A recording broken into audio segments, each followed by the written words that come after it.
தமிழ்நாட்டில் இதுதான் this first model bus stand சொல்லலாம். தனியாரால் பராமரிக்கப்பட்டு நடத்தக்கூடிய ஒரு புறநகர் பேருந்து நிலையம் அப்படின்னா தருமபுரி ஃபர்ஸ்ட்.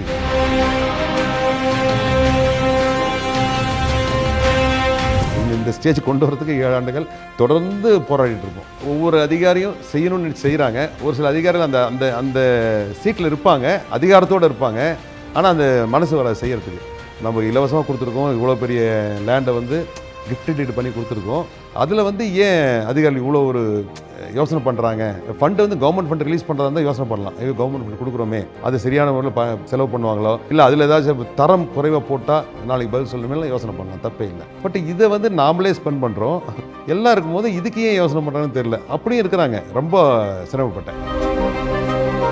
இது வந்து எங்களுக்கு வந்து ஒரு கிடைச்ச பெரிய வாய்ப்புன்னு தான் நான் சொல்லுவோம். கவர்மெண்ட் வந்து எங்களுக்கு கொடுத்த பெரிய வாய்ப்பு. இந்த மாதிரி ஒரு வாய்ப்பு வந்தோடனே இது வந்து டிஎன்சி குரூப் நம்ம எடுத்துகிட்டு நம்ம வளர்ச்சிக்கு வந்து தருமபுரி மாவட்டம் வந்து ஒரு பெரிய பஸ் நிலையம் வந்து அமைச்சு இந்த லெவல் ஃபெசிலிட்டிஸோடு வந்து நம்மளால் கொடுக்க முடியறது வந்து எங்களுக்கு ரொம்ப ரொம்ப சந்தோஷமான விஷயம். மிக்க மகிழ்ச்சிங்க. ஏன்னு சொன்னாக்கல இது 20 ஆண்டு காலமாக போராட்டம் பண்ணி வந்துருங்க. இந்த இளங்கோ சார் சும்மா சொல்லக்கூடாதுங்க. அவர் பட்ட கஷ்டம் வீண் போலைங்க. மற்றவங்க இருந்தாங்களாம் சரி எதுக்குன்னு விட்டுட்டு போயிருப்பாங்க. ஆனால் மிகப்பெரிய ஒரு சக்தி இன்றைக்கி தருமபுரி மாவட்டத்துக்கு, தருமபுரி வளர்ச்சி அடைகிறதுக்கு உள்ள ஒரு குறுகிய கட்டத்தில் இருக்குது.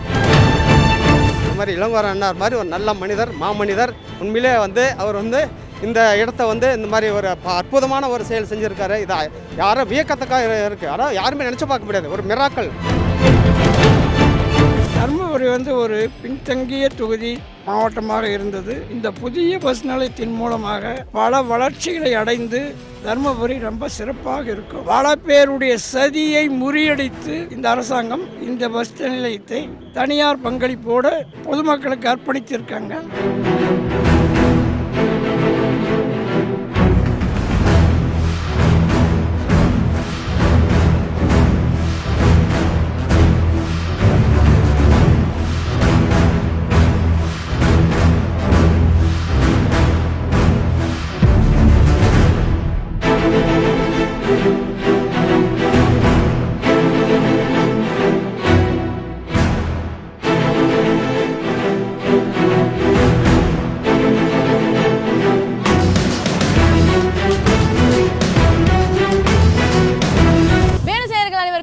நான் உங்கள் விஜய் பரணி. தர்மபுரியில சோகத்தூர் பஞ்சாயத்துல ரெட்டியலி அப்படின்ற ஏரியாவில் கிட்டத்தட்ட 10 ஏக்கர் பரப்பளவில் தமிழ்நாட்டிலே முதல் முறையா பிரைவேட் பஸ் ஸ்டாண்ட் டிஎன்சி அவர்கள் கட்டியிருக்காங்க.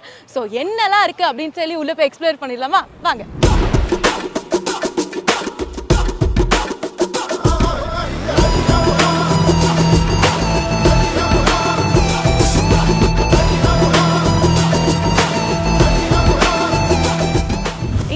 பஸ் ஸ்டாண்டில் கிட்டத்தட்ட 55 பஸ்ஸுக்கும் மேலே தாராளமாக நிப்பாட்டலாமாங்க. அண்ட் தனித்தனியாக லேன்ஸ் உருவாக்கியிருக்காங்க. அதாவது தருமபுரி டவுனுக்குள்ளே போகிறதுக்கு தனி லேன், அண்ட் வெளியூர் போகிறது, அதாவது சென்னை, திருப்பதி, திருவண்ணாமலை, ஹொசூர், பெங்களூருன்னு அந்த மாதிரி ஏரியாவுக்கு போகிறதுக்கு ஒரு தனி லேன். அதையும் தாண்டி ப்ரைவேட் பஸ்ஸஸ் நிப்பாட்டுறதுக்கான ஒரு லேனும் உருவாக்கியிருக்காங்க. ஸோ இவ்வளோ பெரிய பரப்பளவு நீட் அண்ட் ஐடியா இருக்குது. மக்கள் கிட்ட கேட்குற ஒரே ரிக்வெஸ்ட், இதே மாதிரி நீட் அண்ட் ஐடியா நம்ம மெயின்டைன் பண்ணுறது நம்ம பொறுப்பில் தான் இருக்குது அப்படின்னு நினைக்கிறேன். அண்ட் இந்த பஸ் ஸ்டாண்டில் வந்து ட்ரிங்கிங் வாட்டர் ஃபெசிலிட்டிஸும் இருக்குது. எஸ், அண்ட் கிரவுண்ட் ஃப்ளோரில் பார்த்தீங்கன்னா ஹோட்டல்ஸ் அவ்வளோ திறந்துருக்காங்க, ரெஸ்டாரண்ட்ஸ். அது மட்டும் இல்லாமல் மெடிக்கல் ஷாப்பும் நம்மளால் பார்க்க முடியுது.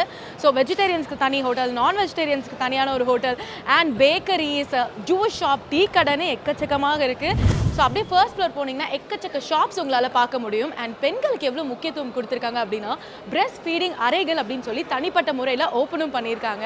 அண்ட் பப்ளிக் ஏரியா அப்படின்னாலே நம்ம வந்து ரெஸ்ட் ரூம்ஸ் எப்படி இருக்கும் அப்படின்னு யோசிப்போம். ரெஸ்ட் ரூம்ஸ் அவ்வளோ நீட் அண்ட் டைடியாக அழகாக மெயின்டைன் பண்ணியிருக்காங்க. அண்ட் அதையும் தாண்டி பேசஞ்சர்ஸ் அண்ட் டிரைவர்ஸ் ரெஸ்ட் எடுக்கிற வகையில் ஓய்வறையும் உருவாக்கியிருக்காங்க. பப்ளிக் டிரான்ஸ்போர்ட் அப்படின்னும் போது பயணிகள் வந்து போகிறாங்க அப்படின்னா லக்கேஜஸ் வைக்கிறதுக்காக கிளாக் ரூம் பணிகளும் போய்கிட்டு இருக்கு.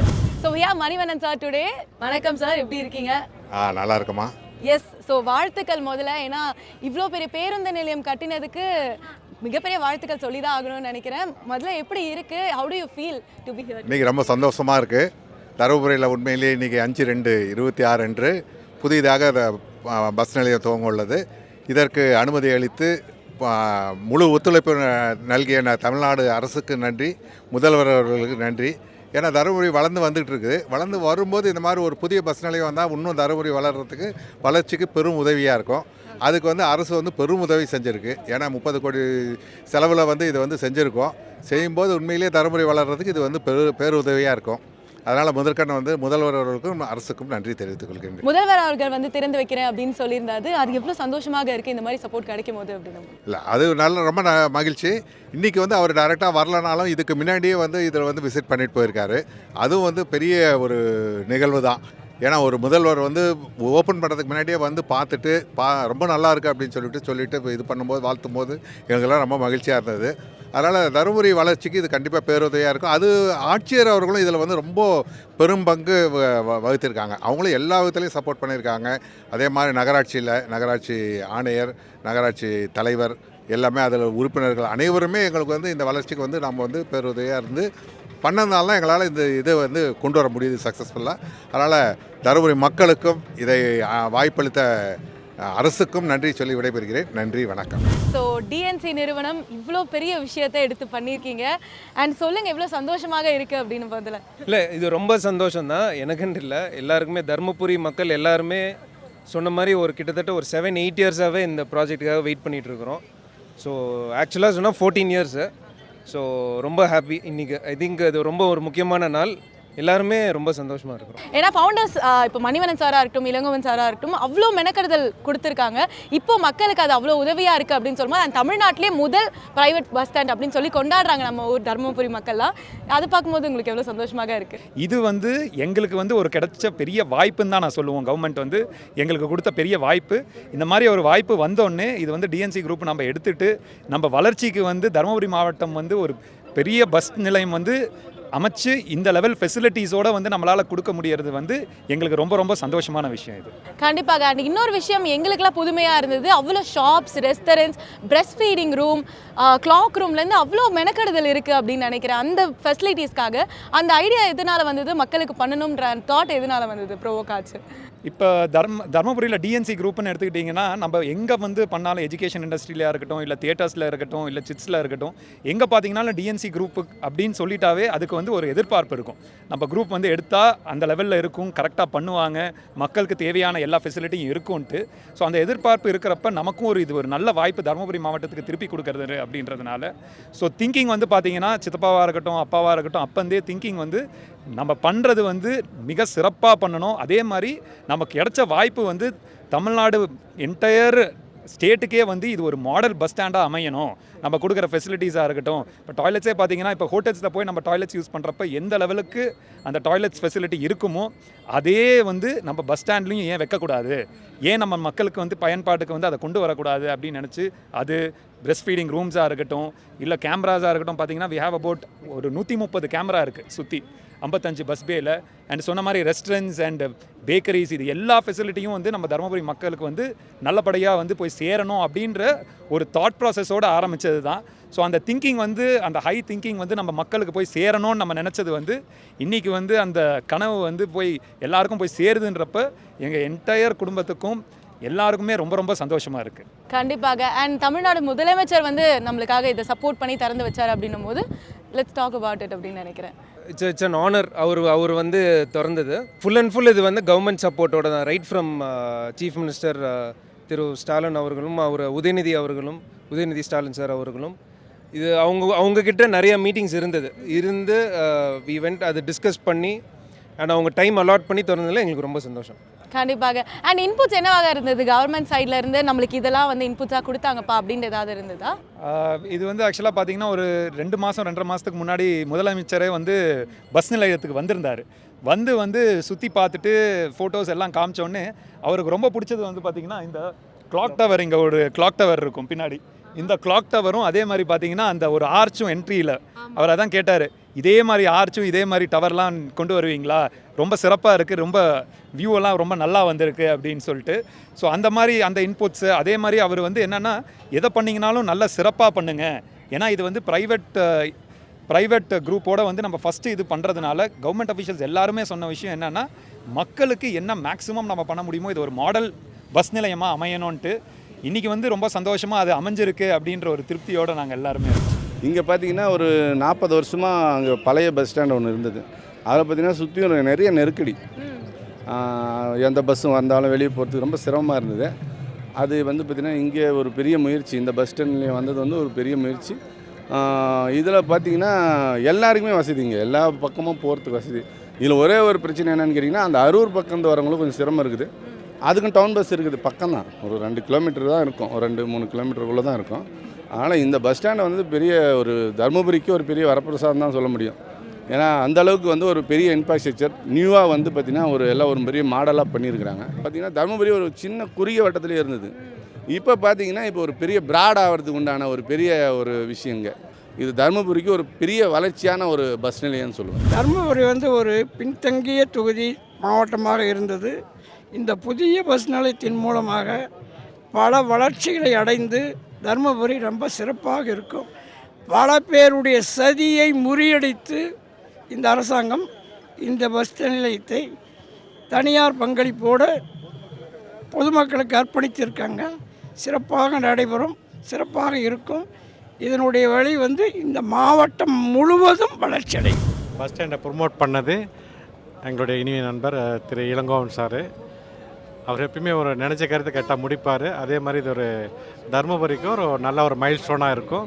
கண்டிப்பாக ஒரு மிகப்பெரிய லேண்ட்மார்க்கு, ஒரு நம்ம ஸ்டேட்டுக்கு ஒரு எக்ஸாம்பிளாக இருக்கிற அளவுக்கு பெரிய அளவில் நல்லா டெவலப் ஆகும். மிக்க மகிழ்ச்சிங்க. ஏன்னு சொன்னாக்கல இது 20 ஆண்டு காலமாக போராட்டம் பண்ணி வந்துருங்க. இந்த இளங்கோ சார் சும்மா சொல்லக்கூடாதுங்க. ஒவ்வொரு நாளும் ஒவ்வொரு நிமிஷமும் அவர் பட்ட கஷ்டம் வீண் போலைங்க. மற்றவங்க இருந்தாங்களாம் சரி எதுக்குன்னு விட்டுட்டு போயிருப்பாங்க. ஆனால் மிகப்பெரிய ஒரு சக்தி இன்றைக்கி தருமபுரி மாவட்டத்துக்கு, தருமபுரி வளர்ச்சி அடைகிறதுக்கு உள்ள ஒரு குறுகிய கட்டத்தில் இருக்குது. பஸ் ஸ்டாண்டு வந்து அங்கெல்லாம் டிச்சு சரியான டிச்சில் அது அந்த காலத்தில் சமாச்சாரம். இன்றைக்கெல்லாம் மிக மிக மிக ஒவ்வொரு பஸ் ஸ்டாண்டும் சிறப்பான முறையில் போயிட்டு இருக்குதுங்க. அன்றைக்கெல்லாம் வந்து ஒன்றும் இல்லைங்க, ஏதோ அப்படி இருக்கும் போக மாதிரி இருந்துங்க. இன்றைக்கி வந்து இந்த பஸ் ஸ்டாண்டு சிறப்பாக இருக்குதுங்க. ரோடு வசதி நல்லா இருக்குதுங்க.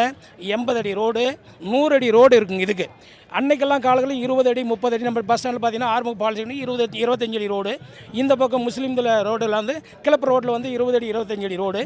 இது வந்து 80 அடி ரோடு. இன்றைக்கி மக்களுக்கு என்ன தேவைப்படுதுன்றத கரெக்டாக இது பண்ணி திட்டம் பண்ணி இந்த இளங்கோ சார் நல்லா அருமையாக சிறப்பாக செஞ்சுருக்காரா சார். இந்த ரோட்டில் போனோன்னாக்க சென்னை, இதில் போனால் டெல்லி போகலாம். நடுவு சென்டரில் இந்த பக்கம் பைபாஸ், இந்த பக்கம் பைபாஸ், நடுவில் போகிறதுக்கு டெவலப்மெண்ட்டு. இன்றைக்கி தருமபுரியில் இவங்களால மணிவண்ணன் டிஎன்சியால் இதனுடைய இது பஸ் ஸ்டாண்டு வளர்ச்சி எல்லாத்துக்கும் அரசியல் பற்றி அவசியம் இல்லை. இவங்க அரசியலை பார்க்க கிடையாது. இவங்க பொதுவாக மக்களுக்காக சேவை எல்லாம் செஞ்சு நல்லது பண்ணி தருமபுரி வளர்ச்சி ஆகணும். இன்னும் 10 வருஷம் ஆகிட்டால் பயங்கரமான டெவலப்மெண்ட்டு இவங்களால். இளங்கோ அண்ணார் வந்து இந்தளவு தனிப்பட்ட முறையில் வந்து இந்தளவுக்கு கொண்டு வந்திருக்காருன்னா எல்லா மக்களுமே, தருமபுரி மாவட்டம் இல்லை தமிழ்நாடே இது வந்து தருமபுரி மாவட்டம், தருமபுரி மக்களை பற்றி சந்தோஷப்படணும். இந்த மேலும் மேலும் பின்தங்கிய மாவட்டம் சொல்கிறாங்க, அது பின்தங்கிய மாவட்டம் கிடையாது. இது மாதிரி வந்து அந்த மாவட்டத்தை வந்து வளர்ச்சி அடைகிறதுக்கு வந்து இது மாதிரி இளங்கோ அண்ணார் மாதிரி ஒரு நல்ல மனிதர், மாமனிதர், அவர் மகத்தான மனிதர். உண்மையிலே வந்து அவர் வந்து இந்த இடத்த வந்து இந்த மாதிரி ஒரு அற்புதமான ஒரு செயல் செஞ்சுருக்காரு. இது யாரும் வியக்கத்தக்காக இருக்குது. ஆனால் யாருமே நினச்சி பார்க்க முடியாது. ஒரு மிராக்கள், அற்புதமான ஒரு செட்டிங்கு, அற்புதமான ஒரு லொக்கேஷனு, அற்புதமான ஒரு பில்டிங் அமைச்சு இந்த தருமபுரி மாவட்ட மக்களுக்கு நல்ல ஒரு வளர்ச்சியை கொடுத்துருக்காரு. தருமபுரி மாவட்டத்தில் தமிழ்நாட்டிலே முதல் முறையாக ப்ரைவேட் பஸ் ஸ்டாண்ட் ஓப்பன் பண்ணியிருக்காங்கன்னு சொல்லும்போது எவ்வளோ சந்தோஷமாக இருக்குது முதல்ல. உண்மையிலே சந்தோஷம் தாங்க. அதாவது எங்கள் ஊருக்கே அது மிகப்பெரிய ஒரு பெருமை. தருமபுரிக்கு எவ்வளோ பெரிய வளர்ச்சியை உண்டாக்கும் நீங்கள் சொல்வீங்க? கட்டாயமாக ஊருடைய வளர்ச்சிக்கு இந்த பஸ் நிலையம் வந்து உறுதுணையாக இருக்குங்க. ஏன்னு கேட்டால் நகரத்தில் வந்து இப்போ பஸ் ஸ்டாண்டு வந்து ரொம்ப நெருக்கடியான ஒரு சூழ்நிலையில் ஓடிட்டு இருக்குது. அதை வந்து தவிர்க்கிறதுக்கு தான் இந்த புதிய பஸ் நிலையமே உருவானது. இதுக்கு பின்னாடி தருமபுரியுடைய போக்குவரத்து நெரிச்சல் குறையிறதுக்கு 99% வாய்ப்பு இருக்குங்க. ஸோ இங்கே வந்து கிட்டத்தட்ட 55 பஸ்ஸுக்கும் மேலே நிப்பாட்டலாம் அப்படின்ற மாதிரி சொல்லியிருக்காங்க. அது எந்த அளவுக்கு வந்து மக்களுக்கு யூஸ்ஃபுல்லாக இருக்கும்னு நீங்கள் சொல்லுங்கள்? அனைத்து தரப்பு மக்களுக்கும் இது வந்து ரொம்ப ஒரு மிகப்பெரிய உதவியாக தான் இருக்கும். எப்படின்னு கேட்டால் எல்லா ஊருக்கும் போக வேண்டிய பஸ்ஸு இங்கே வரும்போது இந்த ஒரு பஸ் ஸ்டாண்டில் வந்துட்டாங்கன்னா எந்த திசைக்கு வேணாலும் மக்கள் பயணிக்கிறதுக்கு ஒரு நிறைய வாய்ப்பு இருக்குது. கண்டிப்பாக. அண்ட் இங்கே இப்போது ஆட்டோ பீப்புள் எல்லாருக்குமே, நீங்கள் ஓட்டுநர் எல்லாருக்குமே எவ்வளோ சந்தோஷமாக இருக்குது. ஏன்னா மக்கள் இதை பயன்படுத்தி இன்னும் நிறைய ட்ராவல் பண்ணலாம் அப்படின்னு சொல்லி தெரியும். உங்களுக்கு இந்த இடம் எந்த அளவுக்கு சந்தோஷம் தருது அப்படின்னு? அதாவது எங்களுக்கு வந்து மக்களை வந்து ஒரு இடத்துல வந்து ஒரு இடம் போய் பத்திரமா சேர்த்துறது தான் எங்களுடைய பொறுப்புங்க. சொல்லப்போனால் சுருக்கமாக சொல்லப்போனால் நாங்கள் வந்து ஒரு குட்டி ஆம்புலன்ஸ் மாதிரிங்க. மக்களுடைய அத்தியாவசிய தேவைகளுக்கு நாங்கள் வந்து ரொம்ப உறுதுணையாக இருப்போம். இந்த பஸ் நிலையத்தில் இதுக்கு பின்னாடியும் மக்களுக்காக நாங்கள் உழைப்பதற்கு தயாராக இருக்கிறோம். மக்கள் எங்களுக்கு ஆதரவு அளிக்க வேண்டும். இதுதான் எங்களுடைய வேண்டுகோளுங்க. ஆசியாவிலே மிகப்பெரிய பேருந்து நிலையத்தை கொடுத்தவர் தலைவர் கலைஞர். ஆனால் இது வானம் பார்த்து பூமி விளையிற மாதிரி விவசாய மண்ணை சார்ந்தது. இந்த டிஎன்சி குரூப்புக்கு மிகப்பெரிய பாராட்டல் கூட ஒரு நல்ல எண்ணத்தில் மிகப்பெரிய ஒரு பேருந்து நிலையத்தை கொடுத்து அந்த மனதார நாங்கள் விவசாயி சார்பாக நாங்கள் பாராட்டுகளை தெரிவித்துக் கொள்கிறோம். ஏன்னா ஒரு தனியார் இருந்தால் கூட எத்தனையோ இடத்துல 1000 100 ஏக்கரை 200 ஏக்கரை வச்சுருக்கிறாங்க. ஆனால் கொடுக்கறதுக்கு மனசு வரல. ஆனால் அந்த டிஎன்சி குரூப்புக்காரர் உண்மையிலே மனதார ஒரு ஏழை மக்களுக்கு பயன் மாதிரி கொடுத்துனுங்கிறாங்க. அவங்களும் அவங்களுக்கு குடும்பம் அதற்கு உறுதுணையாக இருந்த தமிழக அரசிற்கும் விவசாயிகளின் சார்பாக மிகப்பெரிய நன்றி நன்றி நன்றி வணக்கம். ஸோ என்னை பொறுத்த வரைக்கும் இந்த புறநகர் பேருந்து நிலையம் ஒரு தனியார் பங்களிப்போடு தொடங்கி இருக்கிறது அப்படிங்கிறது மிகப்பெரிய வெற்றி இந்த தருமபுரி மாவட்டத்துக்கு. ஏன்னா பல வருடங்களாக பின்தங்கிய மாவட்டமாகவே இருந்தது கல்வியில். இப்போ கல்வியில் பார்த்திங்கன்னா தொடர்ந்து ஃபஸ்ட்டு 5 டிஸ்ட்ரிக்டில் வந்துடுச்சு. ஸோ அது மாதிரி இந்த புறநகர் பேருந்து நிலையத்தை மக்கள் முறையாக பயன்படுத்த ஆரம்பித்து இந்த தனியார் பங்களிப்பில் சுத்தமாக ஒரு ஹைஜீனிக்காக மக்கள் பார்க்க ஆரம்பிச்சிட்டாங்க அப்படின்னா நிச்சயமாக இன்னும் ஒரு குறைந்தபட்சம் ஒரு 6 ஆண்டுகளில் தருமபுரி மாவட்டம் தருமபுரி அப்படிங்கிறது ஒரு மாநகராட்சியாக வரத்துக்கு கூட வாய்ப்புகள் இருக்குது. ஸோ அதை பப்ளிக் நல்லா ப்ராப்பராக யூஸ் பண்ணுறாங்க. இன்றைக்கி நம்மளோட இன்ஸ்பைரிங் பிஸ்னஸ் மேன் தான் இருக்காங்க. டிஎன்சி குரூப் ஆஃப் கம்பெனிஸோட டிசி இளங்கோவன் அவர்கள். வணக்கம் சார். வணக்கம். எப்படி இருக்கீங்க? முதல்ல வாழ்த்துக்கள். ஏன்னா தமிழ்நாட்டில் முதல் முறையாக ஒரு ப்ரைவேட் பஸ் ஸ்டாண்ட் ஓப்பன் பண்ணியிருக்கிறது எங்களுக்கு ரொம்ப சந்தோஷமாக இருந்தது. நாங்கள் காலையில் ஈவென்ட் போகும்போது மக்கள் எல்லாரும் அவ்வளோ பாராட்டுகள் தெரிவிச்சிட்டு இருந்தாங்க. முதல்ல வாழ்த்துக்கள் அதுக்காக. Yes, of course. முதல்ல நம்ம பஸ் ஸ்டாண்ட் பற்றி பேசுறதுக்கு முன்னாடி த லெகசி ஆஃப் டிஎன்சி எங்களுக்கு கண்டிப்பாக தெரியணும். ஏன்னா நாங்கள் தர்மபுரி என்டர் ஆனோன்னா எங்கே பார்த்தாலும் டிஎன்சி தியேட்டர்ஸ், டிஎன்சி அவ்வளோ அந்த நகராட்சிக்காக நீங்கள் மெனக்கெடுதல் எடுத்திருக்கீங்க அப்படின்னு தெரியுது. ஸோ எங்கேருந்து ஆரம்பிச்சது? என்னுடைய தந்தையார் டிஎன் சின்னசாமி. ஸோ அவர் துவங்கி வச்சது அந்த டிஎன்சி சிட் ஃபண்டுன்றது. இங்கே பார்த்தீங்கன்னா எல்லாம் அக்ரி பேஸ் தான். இங்கே உங்களுக்கு எல்லாம் தெரியும், விவசாயத்தை நம்பி இருக்கக்கூடிய இந்த இடத்துல ஏதோ ஒரு எமர்ஜென்சி ஏதோ ஒரு ஃபண்டு வேணும்னா என்ன பண்ணுறதுன்ற மாதிரி அப்போது திங்க் பண்ணியிருக்காரு. மக்களுக்கு அதை சேவ் பண்ணி வச்சா அதனுடைய இது சரியான நேரத்தில் பயன்படும் அப்படின்றதுக்கு சிட் ஆரம்பித்தார். ரொம்ப கண்டிப்பாக இருப்பார். அந்த மாதிரி ஆரம்பித்தது தான். ஸோ அதை அவருக்கு பிறகு என்னுடைய சகோதரர் மணிவரன் சார் இருக்கார். அவரும் நானும் சேர்ந்து தான் இந்த ஸ்கூல் ஸ்டார்ட் பண்ணோம். இந்த name of Vijay Vidyalaya. So அது தருமபுரி, கிருஷ்ணகிரி, ஓசூர், திருப்பத்தூர், திருவண்ணாமலை இந்த மாதிரி இடத்துல எல்லாமே schools, matriculation, CBSE schools run பண்ணிட்டு இருக்கிறோம். ஸோ இன்னைக்கு ஸ்டேட் லெவலில் விரலூட்டு எண்ணக்கூடிய அளவில் இன்னைக்கு விஜய் வித்யாலயா இருக்குன்னா இங்கே இருக்கிற பேரண்ட்ஸ் கொடுத்த சப்போர்ட்டு, இங்கே இருக்கிற ஃபேக்கல்ட்டி நல்ல செலக்டட் ஃபேக்கல்ட்டிஸ்லாம் கொண்டு ஸ்கூலை டெவலப் பண்ணோம். ஸோ அந்த வகையில் எங்களுக்கு இந்த சிட் ஃபண்ட் மூலிமா தான் எல்லாமே எனக்கு கிடைச்சிது. தர்மபுரி மாவட்டத்தில் நம்ம இந்த மாதிரி ஒரு ப்ரைவேட் பஸ் ஸ்டாண்ட் ஓப்பன் பண்ணோம் அப்படின்னு தாட் எப்போதுலேருந்து ப்ரொவோக் ஆச்சு. ஏன்னா மக்கள்கிட்ட கேட்கும் போது உங்கள் பையன்கிட்டயும் நான் பேசினேன், பிரேம் சார்ட்டையுமே. அவரும் சொன்னார் ஒரு 14 வருஷ கனவு இது அப்பாவுக்கு அப்படின்னு சொல்லியிருந்தாரு. ஸோ அதை பற்றி ப்ளீஸ். பஸ் ஸ்டாண்ட் உள்ள டவுன் உள்ள இருக்கிறதுனால பெங்களூர் பக்கமாக இருக்குது, மிக அருகாமையில். ஸோ பெங்களூர்லேருந்து இந்த தருமபுரி வழியாக தான் சேலம், திருச்சி ஆகட்டும், மதுரை ஆகட்டும், கோயம்புத்தூர் ஆகட்டும், கன்னியாகுமரி வரல இந்த வழியில் தான் போய் ஆகணும். இந்த வண்டிகள் எல்லாம் பார்த்தீங்கன்னா டிராஃபிக் பிரச்சனையில் ரொம்ப வெரி லிமிட்டட் வெஹிக்கிள்ஸ் மட்டும் உள்ளே வந்தது. ஏன்னா டிராஃபிக்கில் உள்ளே வந்துட்டு வெளியே போனால் எப்படி ஒரு 1/2 hour டைம்ஸ் போயிருந்தனால எல்லாமே அதிகமாக வர பஸ்கள் குறைஞ்சிருச்சு. இன்றைக்கி வேகமாக போகிறதுனால இன்றைக்கி எல்லா வண்டியும் பைபாஸ்லேயே போயிடுது.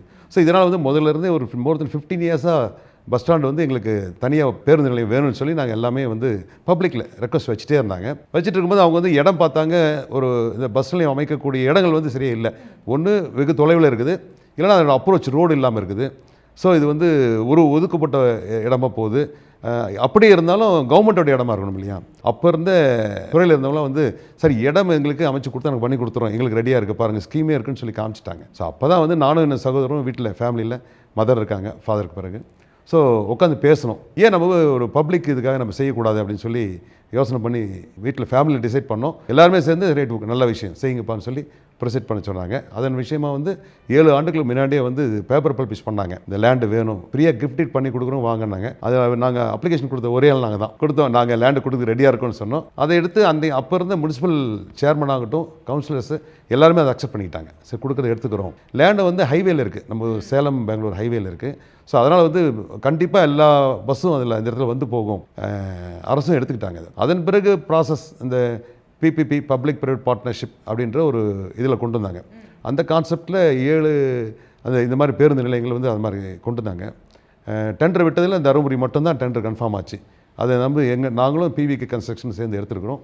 எடுத்து அதில் 39 கோடி ரூபா இன்வெஸ்ட்மெண்ட் இருக்குது. இன்வெஸ்ட் பண்ணிட்டு அதை அவங்க குறிப்பிட்ட காலத்துக்கு நாங்களே மெயின்டைன் பண்ணணும். மெயின்டைன் பண்ணி அந்த ரெவன்யூ 55 lakhs கட்டுற மாதிரி அதில் அக்ரிமெண்ட் சைன் பண்ணியிருக்கோம். So every year 55 lakhs municipal கொடுத்துடணும். அது மாதிரி ஒரு இதில் ஒரு மெத்தடில் பண்ணியிருக்கோம். ஆனால் என்னென்னு கேட்டிங்கன்னா தமிழ்நாட்டில் இதுதான் ஃபஸ்ட்டு மாடல் பஸ் ஸ்டாண்டு சொல்லலாம். தனியாரால் பராமரிக்கப்பட்டு தனியாரால் வந்து நடத்தக்கூடிய ஒரு புறநகர் பேருந்து நிலையம் அப்படின்னா தருமபுரி ஃபர்ஸ்ட் இது. கண்டிப்பாக. அண்ட் மக்கள் கிட்ட கேட்கும் போது சொன்னாங்க மற்ற பஸ் ஸ்டாண்ட்ஸ் பக்கத்தில் இருக்கிறதெல்லாம் கொஞ்சம் நெரிசலாக இருக்கும், கொஞ்சம் போக்குவரத்து தடைகள் நிறைய இருந்தது. ஆனால் இந்த பஸ் ஸ்டாண்டை 10 ஏக்கர் பரப்பளவு, அதுவும் இல்லாமல் 55 பஸ்ஸுக்கும் மேலே வந்து அங்கே தாராளமாக நிப்பாட்டலாம் அப்படின்னு சொன்னாங்க. அந்த ஃபெசிலிட்டிஸ் தாட் எப்படி சார் வந்தது? ஸோ அவங்களே கொடுக்குறாங்க. அக்ரிமெண்ட் சைன் பண்ணும்போது எத்தனை வாகனம் நிறுத்தணும்னு சொல்லி அந்த பஸ் பே நிறுத்தக்கூடிய இடங்கள், அதே மாதிரி பில்டிங் ஏரியா எவ்வளோ இருக்கணும், அந்த பிளான் வந்து அவங்களே மார்க் பண்ணி கொடுப்பாங்க. டாய்லெட்ஸ் இருக்கணும், என்னென்ன ஃபெசிலிட்டிஸ் இருக்கணும், ரோடு வசதி. இதில் பார்த்தீங்கன்னா 80 feet ரோடு இருக்கும். ஸோ அதனால் வந்து என்றைக்குமே வந்து நமக்கு இந்த டிராஃபிக் பிரச்சனை இருக்காது. இன் ஃபியூச்சர் 15 years ஆகட்டும், 20 years ஆகட்டும், இந்த எக்ஸிஸ்டிங் ரோட்லேயும் சரி, புதுசாக வர 2 மேம்பாலத்துக்கும் இடையில அமைந்திருக்கு. பஸ் ஸ்டாண்டுக்கு வரக்கூடிய வாகனங்களும் வெளியே செல்லக்கூடிய வாகனங்களும் என்றைக்கும் டிராஃபிக் பிரச்சனை இருக்காது.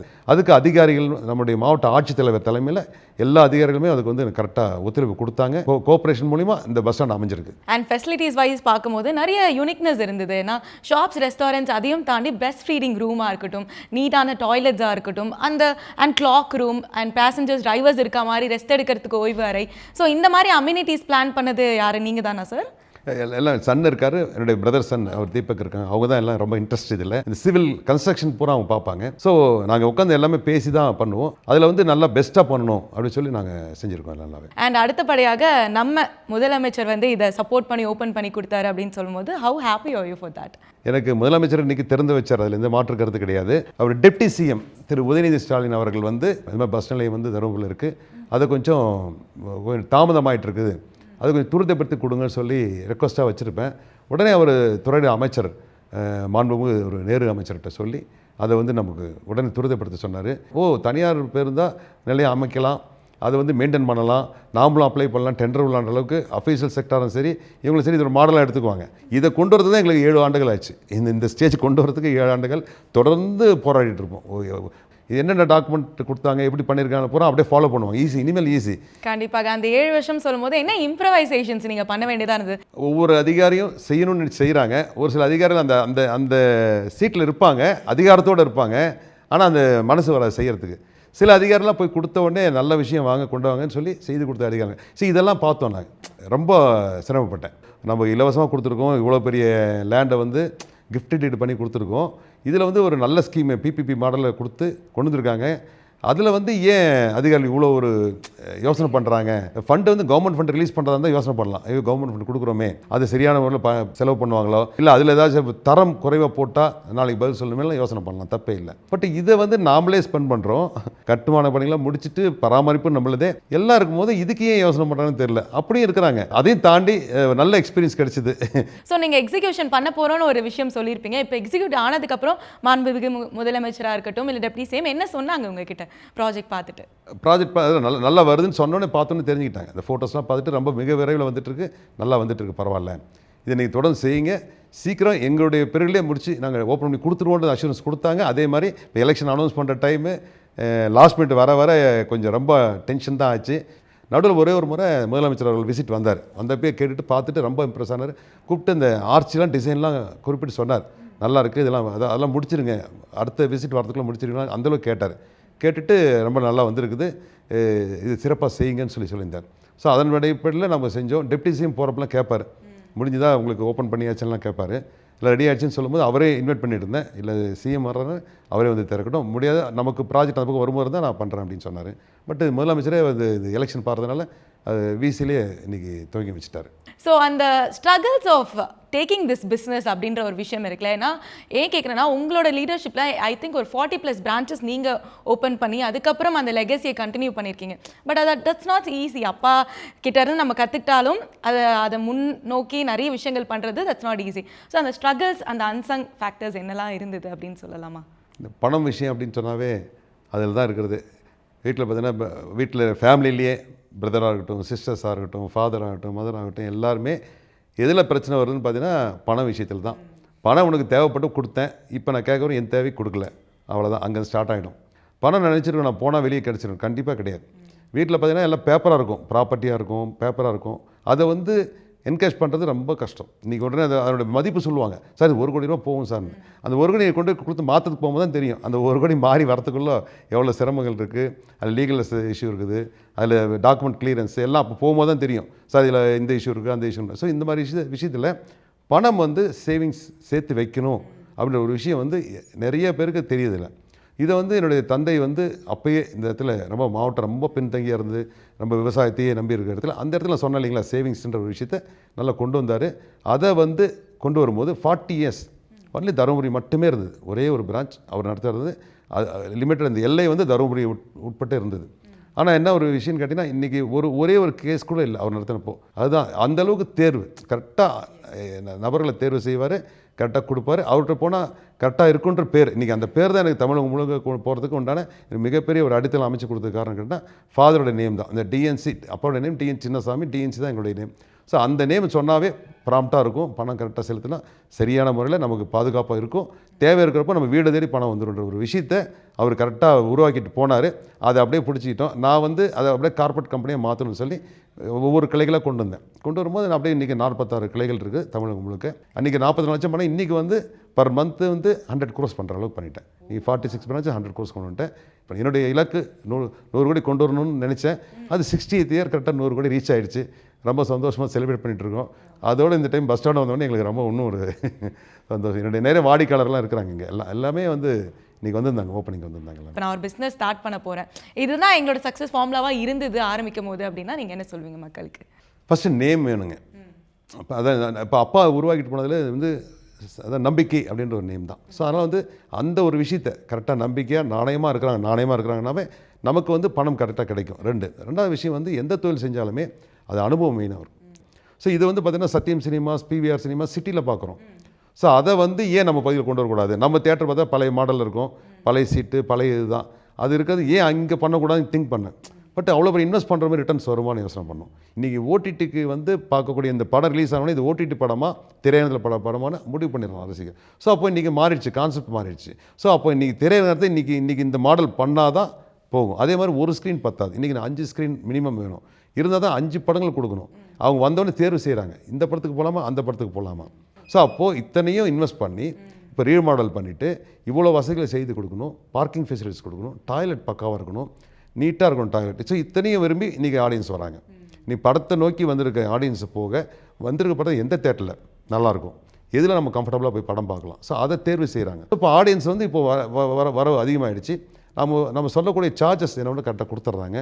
கேண்டீனுடைய இது வந்து நமக்கு பேலன்ஸ் ஆகுது. எவ்வளோ வந்து அந்த பிஸ்னஸ் நல்லா போயிட்டுருக்கு.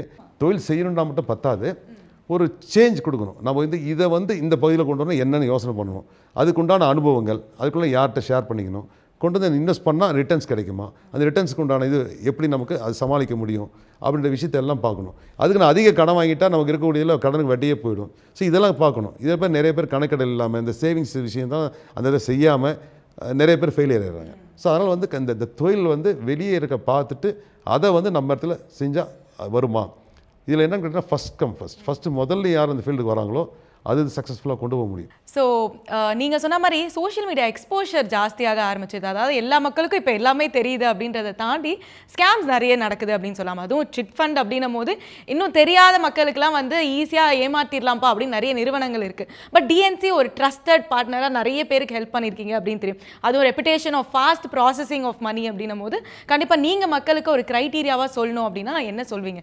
இன்றைக்கி அவேர்னஸ் வந்துருச்சு மக்கள் மத்தியில். முதல்ல சீக்கிரம் வந்து அதிகமாக வட்டி கொடுக்குறேன், நிறைய லாபம் கொடுக்குறேன், இந்த தொழில் செஞ்சு இதெல்லாம் வரும் அப்படின்னு சொல்லி ஏமாற்றிட்டு இருந்தாங்க நிறைய பேர். அப்போலாம் வந்து இது மாதிரி சோஷியல் மீடியா இது மாதிரிலாம் இல்லை. இன்றைக்கெலாம் வந்து நல்ல அவேர்னஸ் கிடச்சிச்சு. இன்றைக்கி பப்ளிக் வந்து எல்லாம் பார்த்தோன்னே எல்லாம் இப்போ மாறிட்டாங்க. இப்போ அது மாதிரி அதிக ஆசை சொல்கிறவங்களையோ இது பணவர்களே யாரும் ஏமாறவங்க ரொம்ப குறைஞ்சிட்டாங்க. பர்சன்டேஜ் தானே சொல்ல முடியும். அன்றைக்கி இருந்ததில் இன்றைக்கி வந்து 80 to 90% குறைஞ்சிச்சு. இன்னொன்று 10% 15% இருக்கலாம். ஸோ அவங்களும் வந்து இதை புரிஞ்சுக்கணும். ஸோ இந்த சிட் ஃபண்டை பொறுத்தவரைக்கும் அன்ரிஜிஸ்டர்ட் சிட்டை யாரும் எடுத்துக்கூடாது. அதை நாங்கள் திரும்ப சொல்கிறது எல்லாருமே நாங்கள் சொல்லிட்டு இருக்கோம். நீ கோகுலம் சிட் ஃபண்ட் ஆகட்டும், மார்கதி சிட் ஃபண்ட் ஆகட்டும், எல்லாருமே பார்த்திங்கன்னா நீ எல்லாருமே வந்து ரிஜிஸ்டர்ட் சிட் ஃபண்டாக இருக்குது. ஸோ இந்த ரிஜிஸ்டர்ட் சிட் ஃபண்ட்லாம் எப்பயுமே வந்து போட்ட பணம் சேஃபாக இருக்கும். ஸோ அதை தான் நாங்கள் சொல்கிறோம், சேஃபாக இருக்கும். எப்படின்னா ரிஜிஸ்டர்ட் சிட் ஃபண்டாக இருக்கணும். அது ஒன்று. ரெண்டாவது வந்து இந்த இடத்த வந்து புரிஞ்சுக்கணும். ஃபஸ்ட்டு இந்த பணம் வந்து நம்ம போட்டோன்னா பாதுகாப்பாக இருக்குதா, எந்த கம்பெனி எத்தனை வருஷமாக இயங்கிட்டு இருக்குது, யார் நடத்துகிறாங்க, ஸோ அவங்களுடைய பேக்ரவுண்ட் இத்தனை விசாரிச்சுட்டு நம்ம செஞ்சோன்னா ஒன்றும் தப்பே இல்லை. அதே மாதிரி நாங்களும் இப்போ பணம் கொடுக்குறதுலாம் வந்து முதல்ல வந்து டாக்குமெண்டேஷன் ரொம்ப குறைவாக இருக்கும்.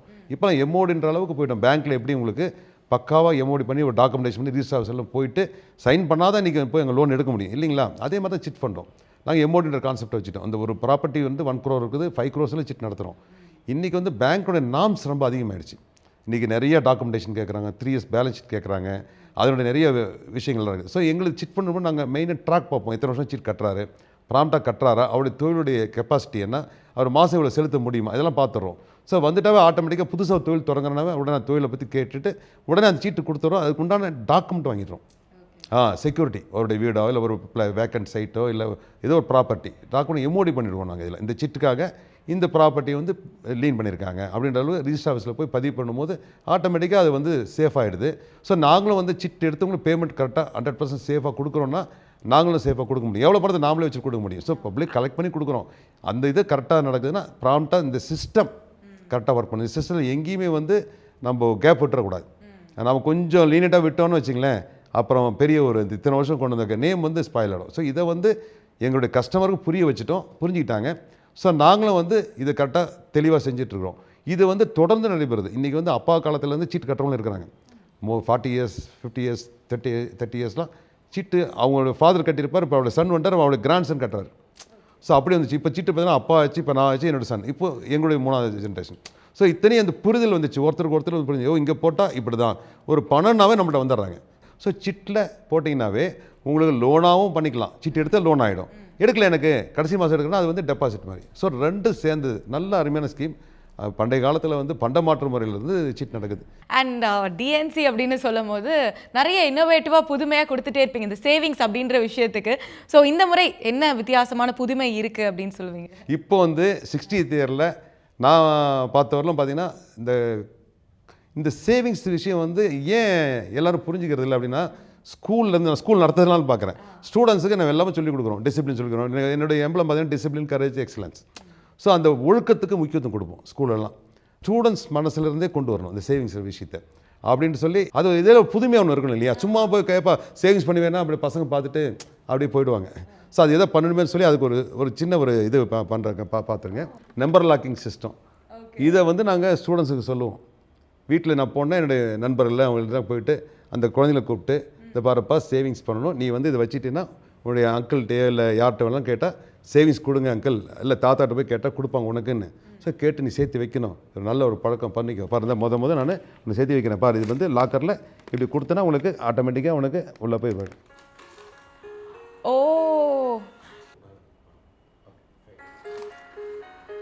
Very innovative sir. இது இன்னொரு விஷயம், இது உள்ள இருக்க பணம் வந்து நம்பர் லாக், டோர் யாரும் திறக்க முடியாது. ஓ, இந்த லாக்கர் சிஸ்டம்ல இருக்க மாதிரி. இந்த நம்பர் வந்து உனக்கு மட்டும் தான் தெரியும், யாருக்கும் சொல்லக்கூடாது. சொல்லுவியா நீ? ஐயோ சொல்ல மாட்டேங்க, ரைட்டுங்க உட்காரு பா, இந்த நம்பர் வந்து எப்படி லாக் பண்ண சொல்லிடுவேன். க்ளீனாக வந்து இது போட்டுட்டு ஓப்பன் ஆகிடுச்சா, இல்லை இது என்ன சேவிங்ஸ் பண்ணியிருக்கோம் நீ மட்டும் பார்த்துக்கலாம். உன்னுடைய சேவிங்ஸை நீ வச்சு இதுலேருந்து கலெக்ட் பண்ணி உனக்கு என்ன வேணுமோ உன்னோட வீட்டில் வந்து உன்னுடைய பேரண்ட்ஸை சொல்லி நீ வாங்கிக்கலாம் அப்படின்ற ஒரு விஷயத்தை சொல்லுவேன். இந்த நம்பர் வந்து யாராவது கேட்டால் சொல்லுவியாப்பானா, ஐயோ சொல்ல மாட்டேன், இந்த வச்சுக்கோ அப்படின்னு சொல்லிட்டா போதும், ரொம்ப இன்ட்ரெஸ்ட் வந்துடும் அவங்களுக்கு.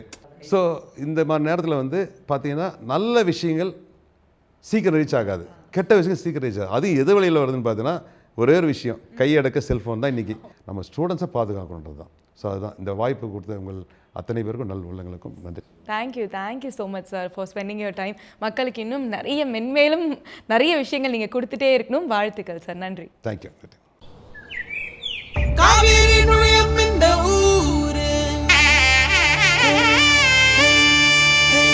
அதற்கு தர்மபுரி என்று பேரு.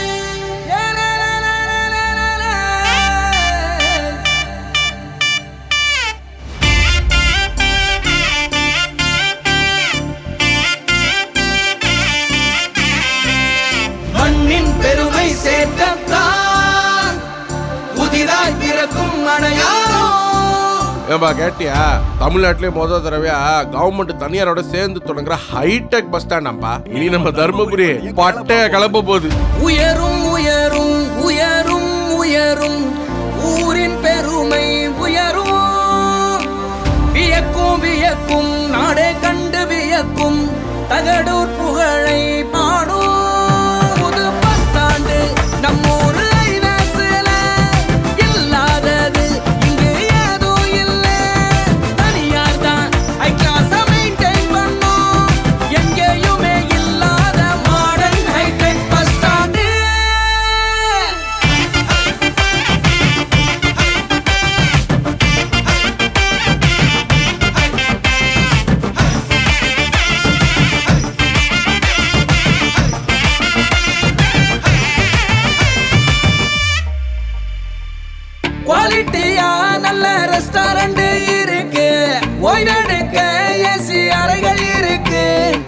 எல்லாம் இங்க